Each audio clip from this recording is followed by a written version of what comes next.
ધોરાજીમાં કેન્દ્રીય મંત્રી મનસુખ માંડવિયાના હસ્તે વિકાસ કાર્યોનું લોકાર્પણ. ₹800 લાખના વિવિધ પ્રજાલક્ષી કાર્યોનું કરાયું લોકાર્પણ અને ખાતમુહૂર્ત. રાજકોટ જિલ્લાના ધોરાજીમાં આજે વિકાસનો નવો અધ્યાય શરૂ થયો છે. ધોરાજી શહેરના ટાઉન હોલ ખાતે આજે કેન્દ્રીય શ્રમ, રોજગાર અને રમતગમત મંત્રી મનસુખ માંડવિયાની વિશેષ ઉપસ્થિતિમાં ₹800 લાખના વિવિધ વિકાસ કાર્યોનું લોકાર્પણ કરવામાં આવ્યું છે. દીપ પ્રાગટ્ય કરી કાર્યક્રમનો પ્રારંભ કરાયો હતો, જેમાં મોટી સંખ્યામાં સ્થાનિક નાગરિકો અને આગેવાનો ઉપસ્થિત રહ્યા હતા. ધોરાજી ટાઉન હોલ ખાતે યોજાયેલા આ કાર્યક્રમમાં ધોરાજી ઉપલેટાના ધારાસભ્ય ડોક્ટર મહેન્દ્ર પાડલિયા સહિત નગરપાલિકાના હોદ્દેદારો અને સામાજિક રાજકીય આગેવાનો ઉપસ્થિત રહ્યા હતા. મંત્રી મનસુખ માંડવિયાએ ધોરાજીની જનતાની સુખાકારી માટે રોડ, રસ્તા અને એમ્બ્યુલન્સ વાન સહિતના વિકાસ કામોની ભેટ આપી છે. ઉપસ્થિત મહાનુભાવોએ આ કાર્યોને શહેરના વિકાસ માટે મહત્વપૂર્ણ ગણાવ્યા હતા. સાથે જ મનસુખ માંડવિયાએ વડાપ્રધાન નરેન્દ્ર મોદીના આહવાન મુજબ પબ્લિક ટ્રાન્સપોર્ટેશનનો વધુ ઉપયોગ કરી પેટ્રોલ, ડીઝલની બચત કરવા પણ લોકોને અનુરોધ કર્યો હતો. જનતાની સુખાકારી એ અમારી સરકારની હંમેશા પ્રાથમિકતા રહી છે.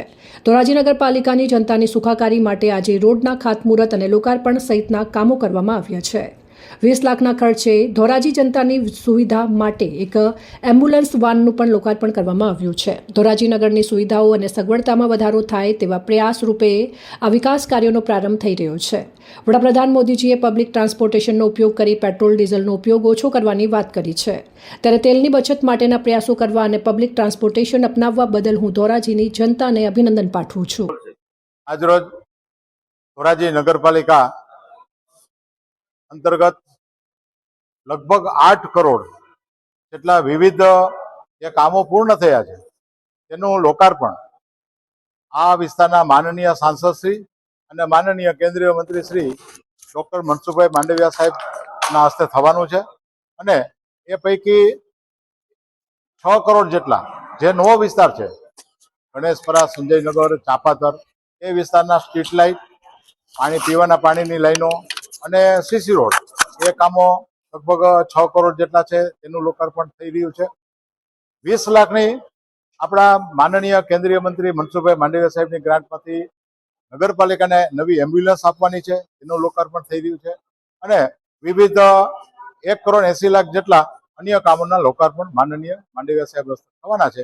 અને આજે ધોરાજી નગરપાલિકાના આગેવાનો, પ્રબુદ્ધ નાગરિકો અને નગરપાલિકાના સભ્યો અને કાર્યક્રમમાં અગમ્ય ઉત્સાહ જોવા મળે છે.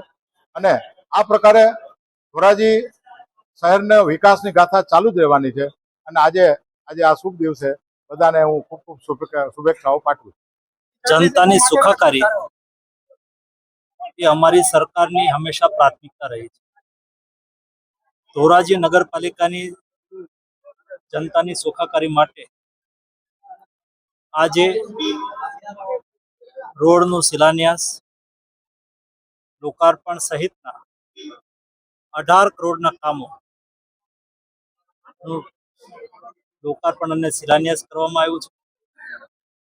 એક 20 લાખના ખર્ચે ધોરાજી જનતાની સુવિધા માટે એક એમ્બ્યુલન્સ વાનનું પણ લોકાર્પણ કરવામાં આવ્યું છે.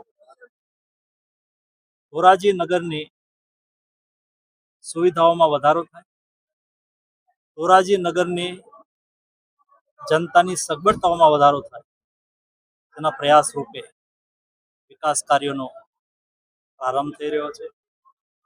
ભવિષ્યની અંદર પણ જનતાની સુવિધાને ધ્યાનમાં રાખીને વિકાસ કાર્યો ચાલુ રહેશે. વર્તમાન સમયની અંદર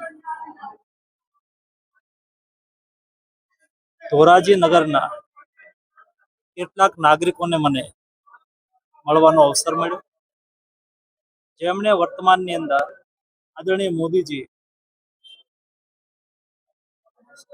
કોમ્યુનિટી વ્હીકલ યાની કે પબ્લિક ટ્રાન્સપોર્ટેશનનો ઉપયોગ કરવાની વાત કરી. પેટ્રોલ, ડીઝલનો ઉપયોગ કમ કરવાની વાત કરી છે. જ્યારે વેસ્ટ એશિયા ક્રાઇસિસને લઈને મોદીજીએ દેશના નાગરિકોને જે સંદેશ આપ્યો છે, સંદેશને આગળ વધારતા ધોરાજીના નાગરિકોએ તેલની બચત માટેના જે પ્રયાસો કર્યા છે,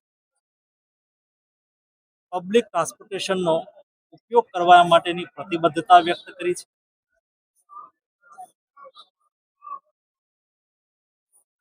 તેલની ખપત ઓછી થાય એના માટેના પ્રયાસો કર્યા છે. એના માટે હું ધોરાજીની જનતાને અભિનંદન આપું છું. રિપોર્ટ નવીન રાવરાણી, સંબંધ ભારત ન્યૂઝ, ધોરાજી.